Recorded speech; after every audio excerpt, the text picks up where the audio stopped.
E se eu te disser que você está com câncer nesse momento? Qual seria a sua reação? A incredulidade é como um câncer em nossas vidas. Quer que eu te prove? Você é ansioso? Você é impaciente? Ou talvez orgulhoso? Então, esses são alguns sintomas dessa doença. Incredulidade é a causa do pecado, e o pecado gera morte. Mas eu tenho uma excelente notícia para lhe dar. Ela tem tratamento. Cristo é o médico. E o remédio? Fé na graça futura. Lutando contra a incredulidade.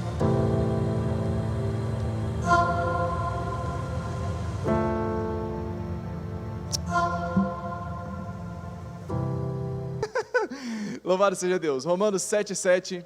Quem achou, diga amém. Já falei para vocês baixarem o aplicativo da igreja? Já, né? Tá.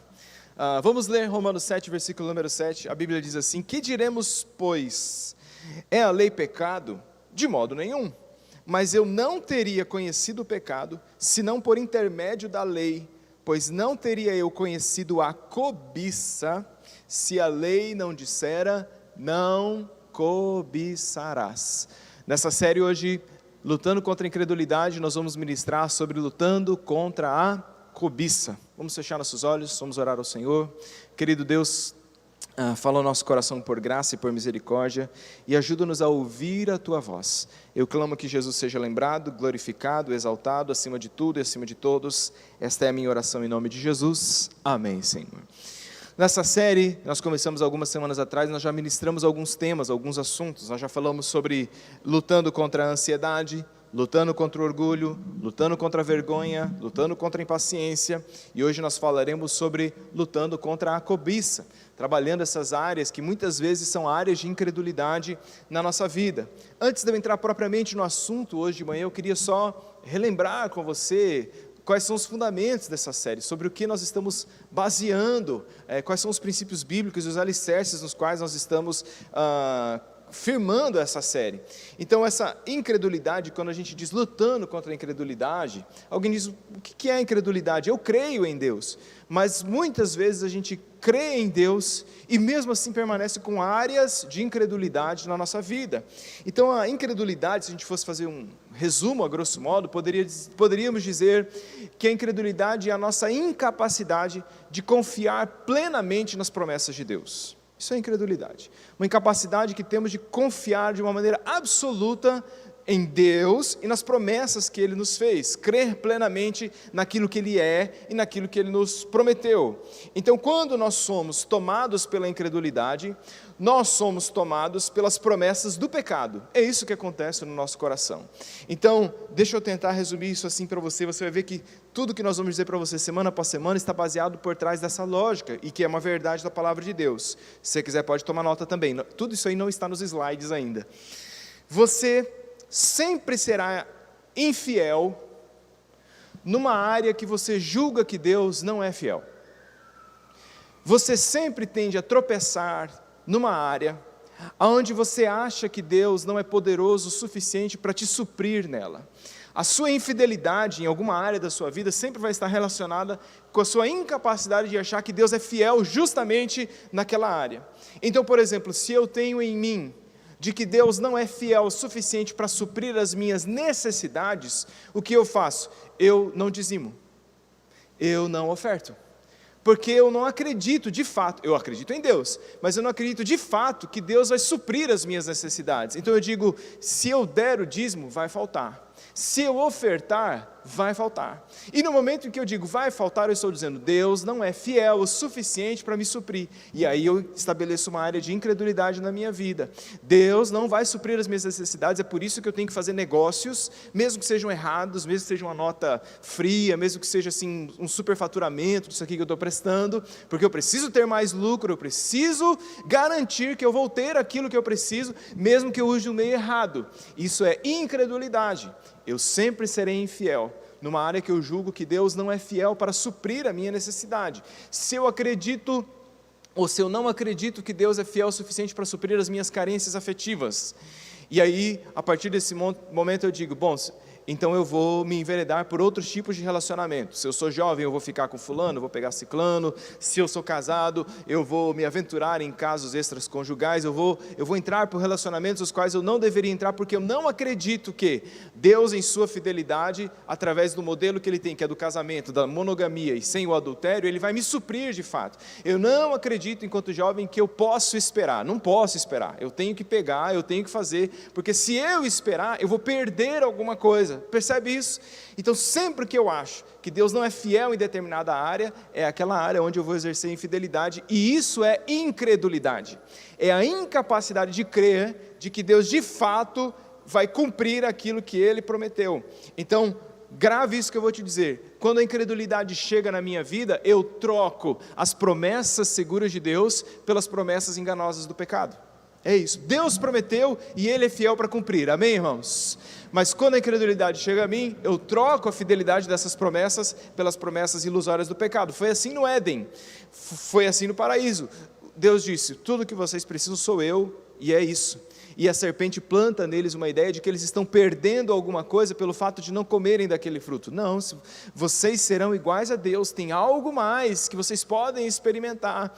E eles caem naquele conto do vigário, e a partir daquele momento eles trocam a promessa segura de Deus pela promessa enganosa do pecado. Qual é a promessa enganosa do pecado? Você vai ser igual a Deus. É verdade? Sim ou não, irmãos? Claro que não. Então eles cedem à incredulidade. Não, de fato, acho que Deus não vai cumprir isso. Foi assim com o povo quando chegou diante de Canaã, quando depois de 3 meses no deserto, chegam diante de Canaã, vão os espias, lembram disso? E aí Deus havia prometido, Ele disse, eu vos darei a terra que por juramento prometi dar aos vossos pais. Ele prometeu. E quando eles chegam diante da terra, eles olham para aquela terra, os gigantes que lá estão, o povo poderoso que lá está, e dos 12, somente 2, Josué e Calebe, acreditam, e os outros 10 não, e eles contaminam o arraial, e aí começa aquele burburinho, e eles falam, melhor nos fora ter ficado no Egito, percebe isso? E aí, por conta daquela incredulidade, eles trocam a promessa segura de Deus, que era possuir uma terra que mana leite e mel, por uma promessa enganosa do pecado, e eles passam 40 anos vagando no deserto, por essa incredulidade. Números 14, versículo número 12, só para que você entenda, Números 13 esse relato, Números 14, Moisés começa a interceder pelo povo, porque Deus ia dar um fim, falou assim, eu vou exterminar essa geração, e eu vou levantar de você, Moisés, uma outra geração que vai ser fiel a mim. E aí Moisés entra ali esses negócios no Antigo Testamento, que às vezes a gente não entende direito, né? E ele entra ali numa conversa com Deus, e ele fala assim, Deus dizendo, Números 14 e 12, até quando este povo não crerá em mim? Incredulidade. Então quando a gente é acometido pela incredulidade, a gente troca a promessa segura de Deus pela promessa enganosa do pecado. Então, percebe como Deus olha para o coração do povo, que conhece o que Ele fez, conhece o que Ele é, abriu o mar, fez chover pão do céu, fez as pragas no Egito, e mesmo assim, eles ainda titubeiam na incredulidade, e Ele olha para isso como uma coisa gravíssima. Deus, por que isso é grave? A incredulidade é grave, porque Deus pode todas as coisas, irmãos. Ele pode. Dizer a um Deus que Ele não pode alguma coisa, sendo que Ele é o Deus que pode todas as coisas, eu estabeleço no meu coração o pecado da incredulidade. Agora, eu quero dizer uma coisa para você, Deus pode todas as coisas, amém? Mas Deus fará somente aquilo que glorifica o seu nome. Deus pode todas as coisas, e Ele fará todas as coisas, que no final dessas coisas feitas, redundarão em glória para o seu nome. Então eu vou dizer isso assim, Deus sempre proverá tudo o que você precisa, para que a vontade dEle seja cumprida. É isso. Seja feita, Jesus nos ensinou no Pai Nosso, seja feita assim na terra somos nós, terráqueos, a não ser que a gente tenha algum extraterrestre aqui hoje de manhã, terra, seja feita a tua vontade assim na terra, como no céu. Pai, a tua vontade sempre é feita no céu, e que seja assim também, e Deus sempre proverá tudo, Deus sempre fará todas as coisas, a fim de que a sua vontade seja cumprida na nossa vida. Então, deixa eu rapidinho falar de 2 textos aqui para você. 1 João 5,14. Esta é a confiança que temos para com Ele, que se pedirmos alguma coisa, segundo a sua vontade, Ele nos ouve. Diz assim a palavra. Aí João 14, número 13, que é um texto que a gente conhece mais. E tudo quanto pedires em meu nome, isso farei. Amém, irmãos? Tudo quanto pedires em meu nome, isso farei, vírgula, a fim de que o Pai seja glorificado no Filho. Percebe? Eu vou fazer tudo que vocês pedirem em meu nome, a fim de que o Pai seja glorificado no Filho. Se Deus será glorificado na minha vida, então Ele proverá. A sua vontade está acima do nosso desejo. Então, a gente tem que entender isso, que essas áreas de incredulidade na nossa vida, muitas vezes estão ligadas a essa nossa incapacidade, de perceber que Deus é fiel para fazer tudo quanto prometeu, desde que isso glorifique e exalte o seu nome, e tudo que Deus prometeu, sempre glorifique e exalte o seu nome, e nós descansamos, a incredulidade vai saindo do nosso coração, quando nós descansamos na fidelidade de Deus. Quantos creem nisso? Digam amém. Isso é um alicerce poderosíssimo para as nossas vidas, e uma das manifestações claras de incredulidade na nossa vida é a cobiça. A cobiça é esse bichinho que a gente tem dentro da gente, você sabe do que eu estou falando, aquele negocinho que fica assim dentro da gente, não é? Que a gente tem ali, tipo aquele vermezinho que a gente, sabe? O que é cobiça? Vamos dar uma definição básica? Não dá para definir cobiça só em algumas palavras, eu vou tentar ir definindo ela conforme a gente caminha de manhã, mas basicamente cobiça é o desejo de possuir algo que está com o outro. Cobiça é o desejo de possuir algo que está sobre a posse de outro, desejar ter aquilo que o outro tem, seja um bem, seja um status, seja uma pessoa, é a gente querer aquilo que é do outro. Então o cobiçoso, ele não está contente com aquilo que tem, ele julga que ficará contente se ele tiver aquilo que outra pessoa tem, ou se ele tiver aquilo que ele nunca conseguiu ter. A partir desse momento que o cobiçoso estabelece isso no seu coração, ele deixa de se deleitar nas coisas que possui e passa a se deleitar nas coisas que hipoteticamente um dia ele poderia ter. Então ele muda a sua fonte de segurança, ele muda a sua fonte de deleite, e é por isso que a ganância, em muitos aspectos, ela é insaciável, porque a gente sempre está buscando mais, querer mais, querer mais, querer mais. É por isso que a cobiça muitas vezes se manifesta também de mão dadas. A cobiça tem 2 irmãozinhos que ela vive de mão dadas, que é a ingratidão e a inveja. Não é o assunto de hoje, mas são manifestações claras da cobiça. O texto que nós lemos em Romanos capítulo 7, versículo 7, pode colocar por gentileza novamente, Paulo fala uma coisa extraordinária. Paulo vai dizer que a lei traz a revelação da cobiça. Ele diz: que diremos, pois? É a lei pecado? De modo nenhum. Mas eu não teria conhecido o pecado senão por intermédio da lei, pois não teria eu reconhecido a cobiça se a lei não dissera: não cobiçarás. Que lei é essa que Paulo está falando, irmãos? Que lei é essa? Os 10 mandamentos. A cobiça está na lista dos 10 mandamentos. Os 10 mandamentos são, vamos ver se eu lembro os 10 mandamentos de cor, invento de falar as coisas aqui, né? Não terás outros deuses diante de mim, não farás para ti imagem de escultura, não tomarás o nome do Senhor teu Deus em vão, lembra-te do 7º dia para o santificar, honra teu pai e tua mãe para que você vá bem, não matarás, não adulterarás, não furtarás, não dirás falso testemunho, que é conhecido hoje por fake news, não é isso? Não falarás falso testemunho contra o teu próximo, e o 10º é, não cobiçarás. Isso está em Êxodo capítulo número 20 e Números capítulo número 5, diz assim: não cobiçarás a casa do teu próximo, não cobiçarás a mulher do teu próximo, nem o seu servo, nem a sua serva, nem o boi, nem o jumento, nem coisa alguma que pertença ao seu próximo. Sabe o que me chama a atenção na lista dos 10 mandamentos? E você pode atinar para isso comigo hoje de manhã, é que o 10º mandamento é o único dos mandamentos que é subjetivo. Todos os outros 9 mandamentos são objetivos. O que eu quero dizer com isso? Todos os outros 9 são palpáveis. O cara foi lá e fez uma imagem de escultura, eu consigo ver, sim ou não? O cara foi lá e falou o nome do Senhor em vão, eu consigo ouvir. Ele foi lá e tem outros deuses diante do Senhor, eu consigo mensurar. Ele desonrou o pai e a mãe, percebe isso? Ele matou, ele roubou, ele adulterou, tudo isso é palpável, é tangível, a gente consegue ver, ouvir ou materializar, mas a cobiça não.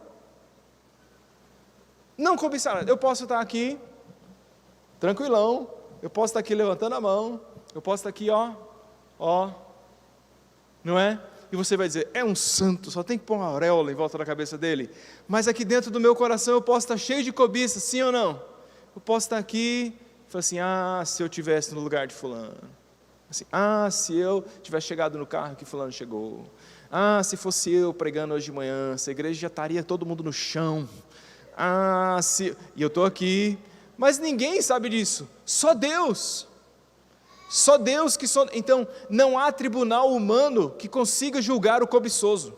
Todas as outras coisas são passíveis de julgamentos dos homens, mas a cobiça não, só Deus pode ver.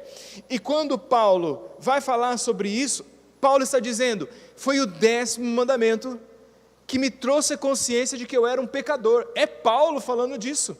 Ele diz, nós lemos o texto, se não fosse pela lei que me revelou, não cobiçarás, eu não teria conhecido o pecado. Quem está falando? Paulo, mestre da lei, fariseu, observador das leis externas. Então talvez ele esteja dizendo assim, eu nunca tomei o nome de Deus em vão, eu nunca fiz uma imagem de escultura, eu nunca matei, apesar de que Paulo era perseguidor dos cristãos, mas ali, não vamos entrar na senda de hoje sobre o que é esse matar do mandamento. Eu nunca roubei, Paulo podia estar dizendo assim, eu não podia estar matando, podia estar roubando, mas eu estou aqui, não é? Paulo tem esse sentimento, só que daí um dia, o Espírito de Deus lembrou dele, para ele o 10º mandamento, não cobiçarás, e naquele dia, aquilo bateu no coração dele, ele falou, eu sou um pecador, é isso que ele está dizendo. O que Paulo está dizendo para nós? Que a lei nos revela quem somos, esse é o objetivo da lei, a lei nos revela quem somos, mas é a graça quem transforma quem nós somos. Por isso que a lei é um espelho. Eu preguei sobre o espelho aqui esses dias atrás. O espelho só te revela quem você é, mas a partir daquilo que você vê, que você tem que tomar uma atitude para mudar aquilo que você vê. A lei não tem o poder de transformar o coração do homem. É por isso que todos os mandamentos basicamente são impeditivos. Não, não, não, são estanques. Mas a graça não trabalha com nãos, a graça trabalha com porquês. E são os porquês que a graça nos faz que vão mudando a nossa essência, a nossa natureza. E é nesse momento que Paulo diz, eu sou um pecador.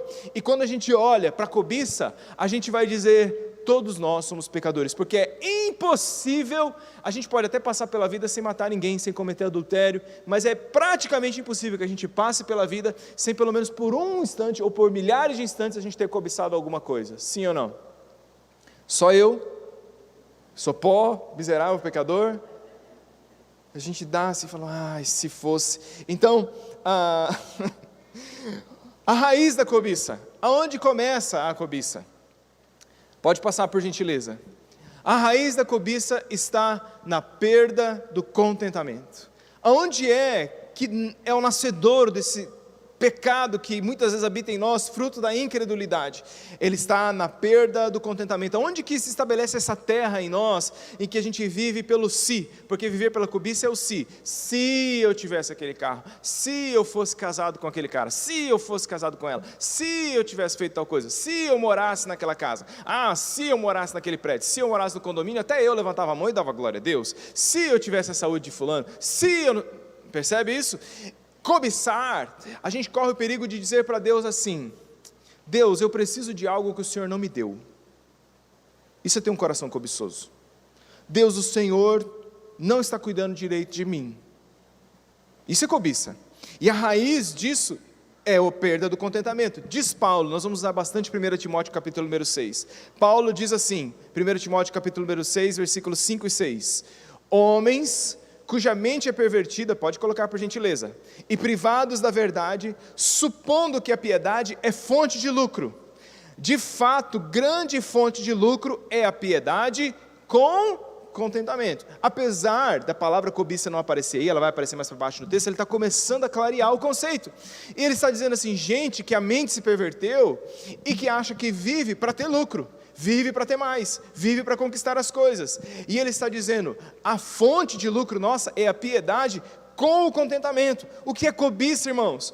Cobiça é desejar tanto algo que você perde o seu contentamento em Deus. Irmão, Deus é bom, mas eu ando a pé. Entendeu? Irmão, Deus é bom, mas É quando a gente perde o nosso contentamento em Deus e a gente acha, eu só vou conseguir ser contente de fato a partir do momento em que eu tiver aquela coisa. Então a cobiça é exatamente o oposto do contentamento em Deus. Quando o nosso contentamento em Deus diminui, o nosso desejo por lucro aumenta. É isso que Paulo está falando. Gente que vive para ter lucro, mais,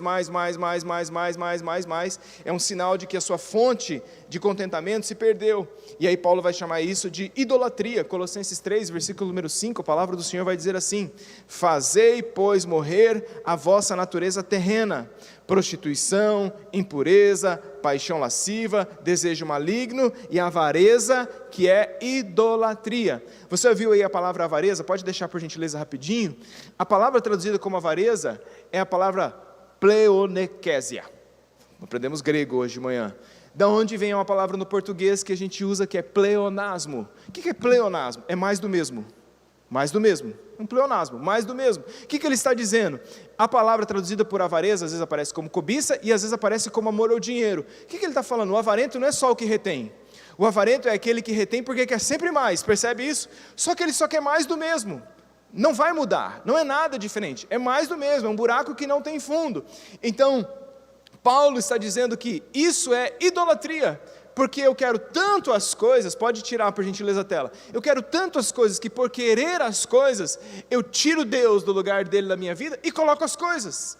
Eu faço aquilo que for necessário para ter as coisas e eu começo a me contentar com aquelas coisas. E a partir do momento que eu me contento com aquelas coisas, eu começo a idolatrar aquelas coisas e no momento em que eu não sei viver sem elas, eu tiro Deus de cena. E quando eu não sei viver sem alguma coisa que não seja Deus, eu estou idolatrando. Então, rapidinho, a gente pode se perguntar assim, quem é Deus? Quem é Deus? Existe uma definição teológica que a gente cita no concílio. Deus é um ser completamente bom, eterno, criador, sustentador de todas as coisas, certo? Invisível, espírito e tal. Mas essa não é a pergunta. A pergunta é, o que é Deus? Não é quem. É o que é Deus? E a resposta bíblica que a gente tem, talvez uma delas seja, Deus é aquilo que a gente não consegue viver sem. Isso é Deus. Então é possível que você tenha Deus na sua vida, sem que Ele seja Deus na sua vida, porque você consegue viver sem Ele. E pode ser que você tenha o dinheiro na sua vida como o Deus da sua vida, porque você consegue viver sem Deus, mas não consegue viver sem o dinheiro. Percebe isso que eu estou te falando? Deus é tudo aquilo que nós não conseguimos viver sem. É por isso que os mandamentos são separados. Ele vai dizer, não terás outros deuses diante de mim. Depois ele entra no negócio de imagem de escultura. Então a gente acha que só a escultura é Deus, mas existem deuses que não são de gesso, nem de barro e nem de madeira. Existem deuses que são ídolos do coração, e eles são produzidos pela cobiça, coisas as quais a gente não consegue viver sem. E você descobre que não sabe viver sem alguma coisa, quando você não está contente sem ela. Quando você não deveria estar descontente, jamais, se você tem Deus no seu coração. Posso ouvir um amém? É disso que a Bíblia está falando, é mais do mesmo. Então, alguns teólogos dizem que o primeiro e o último mandamento são equivalentes, eles fecham. Isso quer dizer, não terás outros deuses diante de mim, e não cobiçarás, são desdobramentos da mesma coisa. Não coloque outros deuses diante do Senhor. A cobiça é o coração dividido entre dois deuses, é por isso que ela é uma idolatria. Entre fica é Deus e o dinheiro, é Deus e o sexo, é Deus e a fama, é Deus e os bens materiais, é Deus e a pornografia, é Deus e o adultério. E aí meu coração se torna um coração idólatra. Quando que a cobiça entra no meu coração? Quando eu desejo tanto alguma coisa com a intensidade com a qual eu deveria desejar a Deus. Isso é cobiça. É tão intenso em mim, mas aquela intensidade deveria ser direcionada a Deus e não aquelas coisas. Algumas advertências bíblicas sobre cobiça, bem simples hoje de manhã. Primeira advertência da Bíblia com relação à cobiça, vocês vão ver que elas são simples mesmo. Primeira, a cobiça nunca traz satisfação. Nunca. Diz a palavra do Senhor em Eclesiastes 5:10. Quem ama o dinheiro, jamais dele se farta. E quem ama a abundância, nunca se farta da renda. Também isto é vaidade. Isso é cobiça. Basta ver pessoas que passam os outros para trás, 10, 15 anos passando os outros para trás, são milionários. Não que todo milionário passa pessoas para trás, estou usando de exemplo, tá bom? Mas ganhou os seus lucros de maneira indevida e já está assim, rico por 10 gerações, mas ele continua. Falou, gente, para de roubar um pouco para sobrar para nós, não é assim? E ele continua porque a cobiça jamais será saciada. Aquele que ama o dinheiro, aquele que ama os bens, jamais vai se saciar dele. Então, não, porque quando eu tiver tal casa, daí eu paro. Não para. Quando eu tiver tal carro, eu paro. Não para também. A gente jamais se sacia dessas coisas. Jesus disse em Lucas 12, versículo número 15, pode pôr por gentileza: acautelai-vos. Eu também não sei se eu pus. Obrigado. Não era esse. Tudo bem. Acautelai-vos e guardai-vos de toda espécie de cobiça, porque a vida do homem não consiste na abundância dos bens que possui. Parem com isso. A vida do homem não é consistida da quantidade de bens que ele possui. E a cobiça é isso. A cobiça resume a minha vida, a quantidade de coisas que eu consegui acumular. Não faltasse exortações à palavra de Deus para dizer que miserável é aquele que quer, porque quer ter muito. É só a gente olhar para a vida. Deixa eu dar 2 dados para você pensar hoje de manhã. Fizeram uma pesquisa há uns 3 anos atrás, em grandes empresas do mundo, as grandes corporações do mundo, e eles foram investigar os suicídios.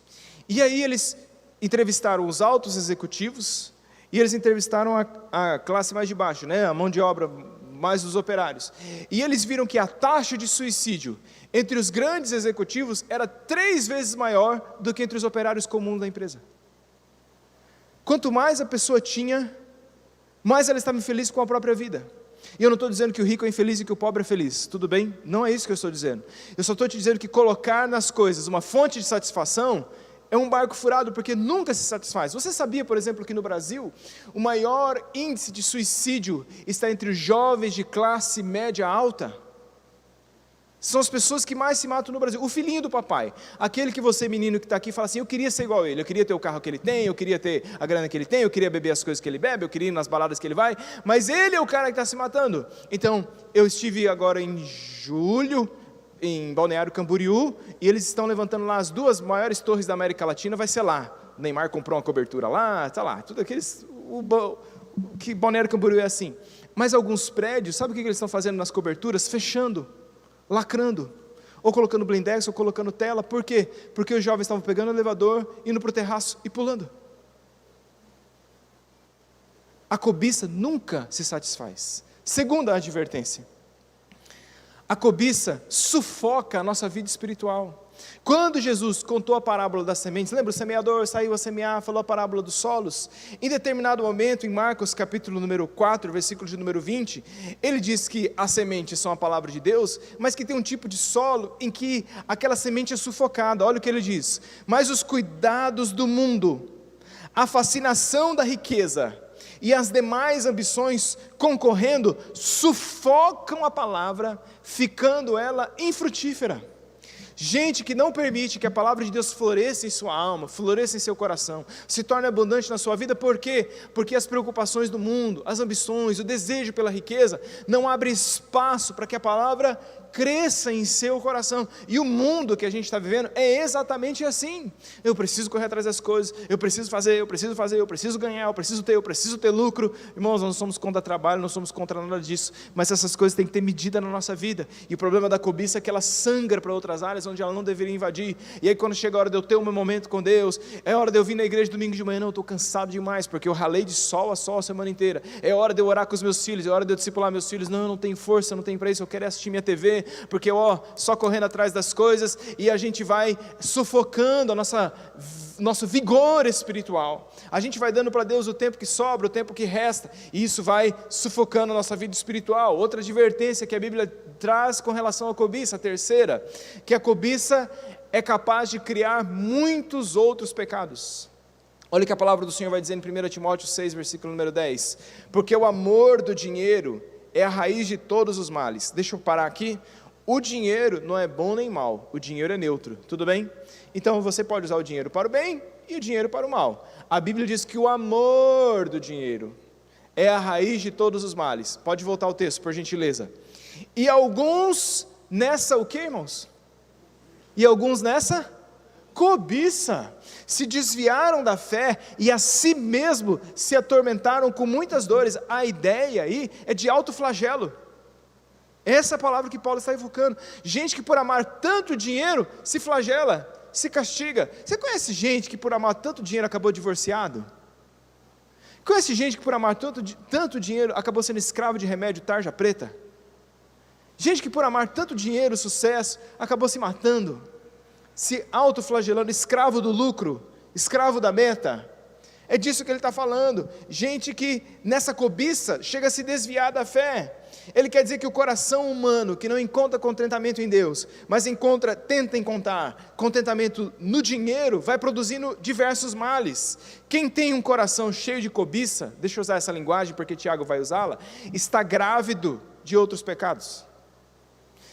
Enquanto você está com o coração cobiçoso, você está gestante de outros pecados. Mais cedo ou mais tarde você vai dar à luz a eles.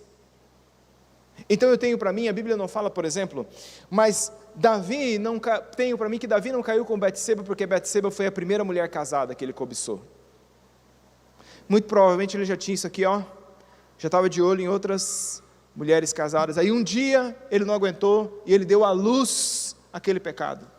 É assim que começa. Ninguém sai de casa feliz e contente com o casamento, acorda e fala assim, acho que hoje é um bom dia para fazer o adultério. É assim? A gente vai ficando grávido daquele adultério. A gente vai trocando conversinha boba com alguém. Te amo, minha irmã, em Cristo Jesus. Jesus te ama eu também. Bom dia, tudo bem? A gente fica naquela conversa mole. Aí a gente começa a imaginar. Então a gente vai gestando aquele pecado. E um dia a gente dá à luz aquilo. É assim que a cobiça não assina nenhuma carta, entendeu? A cobiça não assina como autora de nenhum dos crimes, ela só vai ver onde você vai dar, vai. Essa é a cobiça. Então a cobiça é a mãe do pecado e a avó da morte. Porque o pecado, uma vez concebido, gera a morte. É isso que o Tiago vai dizer. Olha o que ele diz em Tiago 1, versículo 13, versículo de número 15. Ao contrário, ninguém ao ser tentado diga, sou tentado por Deus, porque Deus não pode ser tentado pelo mal, e Ele mesmo a ninguém tenta. 14, ao contrário, cada um é tentado pela sua própria cobiça, quando esta o atrai e o seduz. Então, a cobiça, depois de haver concebido, dá luz ao pecado, e o pecado, uma vez consumado, gera a morte. Começa com a cobiça, começa com a gestação, nasce aquele filhinho do pecado, e o salário do pecado é a morte. A cobiça é a mãe do pecado, é a avó da morte. É por isso que é tão importante que a gente entenda que a cobiça gera muitos outros pecados. Quarta advertência que a Bíblia nos traz: a cobiça te desaponta quando você mais precisa de ajuda. Olha o que a palavra do Senhor vai dizer em 1 Timóteo capítulo número 6, versículo de número 7, porque nada temos trazido para o mundo, nem coisa alguma podemos levar dele. Recomendo a você fortemente que leia 1 Timóteo capítulo número 6 no seu devocional, para entender cobiça. Paulo está dizendo, gente, nós temos um coração cobiçoso, você vive tomado pela ideia de querer ter coisa. Deixa eu lembrar uma coisa para você veio sem nada para o mundo, e você vai do mundo sem nada. Aí o que ele está dizendo? Ele está dizendo assim, a vida de todos nós, seja de quem tem muito ou de quem tem pouco, ela caminha para um funil. A história de todos nós se estreita num caminho só, é o caminho da morte. Seja você rico, pobre, instruído, desinstruído, milionário, bilionário, brasileiro, vai morrer, não tem para onde correr. E naquele dia você vai chegar sem nada, como o cara que tinha muito e o cara que tinha pouco, ambos chegarão iguais diante de Deus. Então não adianta a gente ter a mentalidade que havia no Antigo Egito. Qual era a lógica do Antigo Egito? Enterra o faraó e soca a riqueza dentro desse túmulo. Enterra os servos também, enterra o primeiro-ministro, mostra que ele era um cara poderoso, faz os trem tudo de ouro, coloca a riqueza, porque eles acreditavam que quando chegassem diante de Anubis para atravessar o rio, eles precisariam mostrar as suas riquezas e aí conseguiriam passar daquele lugar. E a gente às vezes tem no inconsciente essa ideia, vamos socar a riqueza aqui, e aí quem sabe, não, vai chegar lá diante de Deus, e a pergunta que ele vai perguntar para nós é, como que é que você tentou preencher esse vazio que estava no seu coração? Socou um monte de coisa, surpresa, elas não vieram com você, não veio. O carro que você se estrangulou para pagar. Irmãos, eu preciso falar isso aqui, porque hoje em dia, se a gente não explica o ponto antagônico, as pessoas já criam, né? Não estou dizendo que a gente não pode ter essas coisas, tudo bem, mas o problema é quando a gente na cobiça se enforca por causa delas, quando talvez se a gente tirasse um pouco o pé da cobiça, a gente conseguiria viver melhor. E naquele dia diante de Deus, na hora que a gente mais precisa, não vai adiantar a gente dizer, eu tenho o cartão tal, eu tive a casa tal, eu tive o carro tal. A única coisa que vai nos suprir a entrada no reino de Deus é se Jesus ocupou aquele buraco no nosso coração. Essa é a minha fonte de contentamento, era em Cristo Jesus, o nosso Senhor. Então a cobiça me desaponta, ou ela me deixa no dia em que eu mais preciso. Você percebe isso? No dia da morte, ser cobiçoso não me adiantará de nada, pelo contrário, vai me prejudicar, porque é bem provável que a gente acabe caindo no último advertência que eu quero dizer nessa manhã, a quinta advertência da palavra sobre a cobiça, é que por fim, no final das contas, a cobiça tem o poder até mesmo de destruir a nossa alma.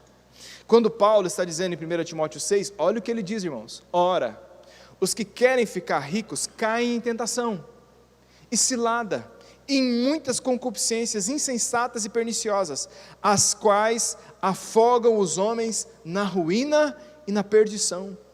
Alguém diria, mas pastor, a cobiça só tem o poder de interferir então nessa vida, eu vou ali me arruinando, estraga meu casamento, estraga meu relacionamento com as pessoas, só que na sequência do texto, Paulo entra na conversa da vida eterna.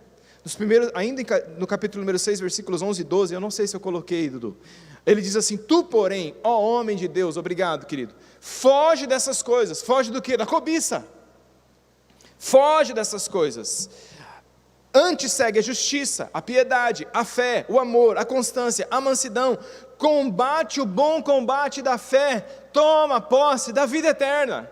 Percebe o que ele está dizendo? Enquanto o seu coração for cobiçoso, é bem capaz que você se aparte da justiça, da piedade, da fé, do amor e do combate da fé, inclusive da vida eterna. Viva tanto por aqui e por agora, que se esqueça de que aqui e agora não é tudo que nós somos e não é tudo que nós temos. Então a cobiça tem que ser combatida com a nossa luta pela fé, com a nossa luta pela vida eterna, pelos valores que são eternos. A gente não vive como todo mundo vive, e Paulo está dizendo para Timóteo claramente, foge. Meu conselho para você hoje de manhã sobre cobiça é, foge. Foge como José fugiu da esposa de Potifar, dá no pé. Foge, não importa como ela venha, mesmo que ela venha com 1,70 m, loira, de olhos verdes e mansa mole, foge. Se ela vier como um anúncio no YouTube, foge. Se ela vier como um anúncio no Instagram, foge. Anúncio de vida feliz, compre isso, compre aquilo, porque o mundo de hoje vive para estimular nossa cobiça, sim ou não? A lógica do marketing hoje é assim, gere nas pessoas uma necessidade que elas nem sabem que têm.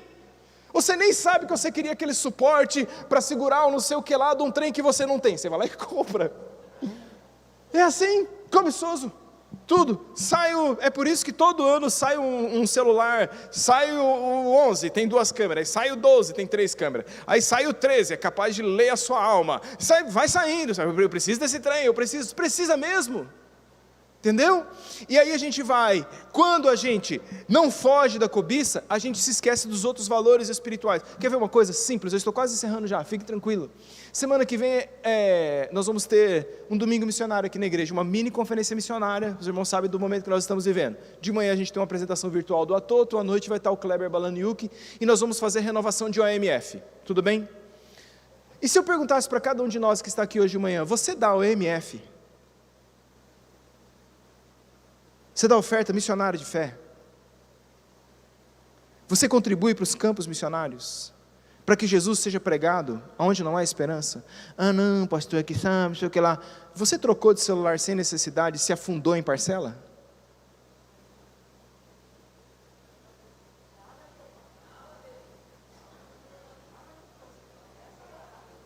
O que é mais importante?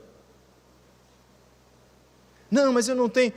Irmãos, novamente, o ponto antagônico, eu não sou contra isso, mas às vezes a gente se enforca por coisas e perde os privilégios espirituais. Eu não oferto com oferta missionária de fé, mas todo domingo, depois do culto, eu tenho que sair para comer. Sacrifica um domingo, sacrifica uma coisa, por um bem maior. E a gente, então, eu não coopero, vou voltar no meu ponto lá no começo, eu não coopero porque eu não acho que Deus vai me suprir. Porque eu não acho que o privilégio espiritual é mais importante do que as coisas. E aí meu coração está sendo enganado pela cobiça. Qual é a espada que mata a cobiça? Sem novidades hoje de manhã. Existe uma espada que mata a cobiça, e essa espada é o contentamento. Contentamento. Paulo, no texto que nós estamos lendo, vai mencionar contentamento algumas vezes. Pode colocar 1 Timóteo 6,6. De fato, grande fonte de lucro é a piedade com o contentamento. 6,8. Tendo sustento e com que nos vestir, estejamos contentes. Oh, irmãos, que vida simples, né? Tendo sustento e com que nos vestir, estejamos contentes. Essa é a palavra que ele está evocando. Lembra que eu falei para você? A cobiça é a perda do contentamento em Deus. É por isso que Paulo fica trazendo isso à tona. Piedade com contentamento. Tem com o que vestir, tem o que comer. Traga o contentamento à tona, esteja contente. Nós não somos contra você ter ambições de vida, querer melhorar, querer crescer. O problema é quando esta é a sua fonte de contentamento. É por isso que ter dinheiro não é pecado. Passa longe disso. Pecado é amar o dinheiro. Eu conheço gente rica que não ama o dinheiro, e conheço pobre que ama o dinheiro demais. Ele é mais cobiçoso do que aquele que tem muito. Pode ser que seja por isso que você não tem. Mas o texto onde Paulo deixa isso tão claro, essa mentalidade que guia a sua vida, que o livra da cobiça, porque um dia ele entendeu que era cobiçoso, está em Filipenses capítulo número 4, versículo número 11 a 13. Diz ele assim: digo isto não por causa da pobreza. Irmãos, esse texto é libertador. Digo isto não por causa da pobreza, porque aprendi a viver contente em toda e qualquer situação. Tanto sei estar humilhado, como sei ser honrado. De tudo e em todas as circunstâncias já tenho experiência, tanto de fartura como de fome, assim como de abundância como de escassez. Aí vem o versículo que a gente conhece: tudo posso naquele que me fortalece. Posso todas as coisas. O que Paulo está dizendo? Eu posso tudo, eu posso ser rico. Amém, irmãos? Eu posso ser rico. Amém. E eu posso ser pobre. Eu posso ter abundância na hora do almoço, e eu posso comer só ovo e arroz, como é a nossa situação do nosso Brasilzão aqui agora, louvado seja o Senhor Jesus. Eu posso, é isso que ele está dizendo, mas independente disso, eu aprendi a viver contente em toda e qualquer situação. Sabe o que ele estava falando aí? Ele estava falando num momento de dificuldade, em que ele estava passando por privações. Vale lembrar que ele estava preso, e a prisão era a escusa onde ele estava, e ele estava dizendo: vocês se associaram a mim para suprir as minhas necessidades, mas fiquem tranquilos, não é isso que eu estou buscando na vida. Eu sei viver contente em toda e qualquer situação. Então, a gente pode estar com pouco e ser cobiçoso, e a gente pode estar com muito e ser cobiçoso, mas eu posso estar com pouco e viver contente, e eu posso estar com muito e viver contente. A chave que mata a cobiça é o contentamento. Deus, eu vou trabalhar, eu vou lutar, eu vou conseguir as coisas, mas se elas não vierem, a minha fonte de contentamento está no Senhor. É em Ti que eu deposito a minha esperança. Só para fechar, pode voltar o texto por gentileza, tem uma palavra ali que a gente passa batido. Olha o que ele diz: digo isso não por causa da pobreza, porque aprendi a viver contente. Ora, ele está dizendo para nós, teve um momento provavelmente da sua vida em que ele não sabia essa lição, e pode ser que alguns de nós aqui que está aqui hoje de manhã ainda não aprendeu a viver contente, sabe que deve viver assim, mas ainda não aprendeu, e Deus usa as lições, os momentos duros e difíceis da nossa vida, para que a gente aprenda algo que mude a nossa vida para sempre. Irmãos, ou meu irmão, se você está passando por um momento de mais privação, de mais dificuldade, Deus pode estar te ensinando a lição valiosa do contentamento na sua vida. Aprenda. Como que a gente aprende do Senhor? Lendo sua palavra. Davi diz no Salmo 116, Salmo 119, inclina os meus ouvidos aos teus estatutos e não à cobiça. Inclina os seus ouvidos aos estatutos do Senhor, permita que a sua palavra transforme o seu coração, mude a sua maneira de pensar, deleite-se em Deus, ore ao Senhor, caminhe com Deus, coloque para dentro esses ensinamentos, medite sobre esses ensinamentos e descubra uma fonte de contentamento que não se acaba jamais. A espada que mata a cobiça é aprendermos a nos contentar em Deus, a nos contentarmos nele, que é a fonte de água viva e que jamais permitirá que morramos de sede, nele que é o pão vivo que desceu do céu e que jamais permitirá que morramos de fome, nele que é a luz do mundo, que jamais permitirá que andemos na escuridão, nele que é o pastor das nossas almas e que jamais permitirá que andemos sozinhos por esse mundo, nele que é o alfa e o ômega, o começo e o fim de todas as coisas, que me guarda no começo e no fim da minha jornada. Como que eu não vou me contentar nesse Senhor? Ele é, e se Ele é, eu posso ser e estar contente em toda a situação da minha vida. Louvado seja Deus. Vamos ficar em pé no nosso lugar, em nome de Jesus.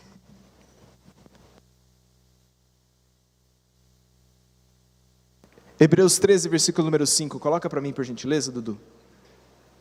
Hebreus 13, 5. Irmãos, vamos ler juntos esse texto? Eu quase não faço isso, mas esse texto é tão poderoso que a gente pode fazer assim. Vamos ler juntos? 1, 2, 3 e... Seja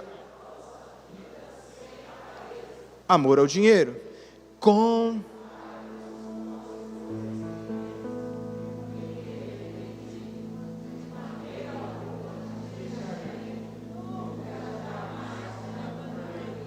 Quantos creem? Você pode dar um aplauso ao nome do Senhor Jesus Cristo?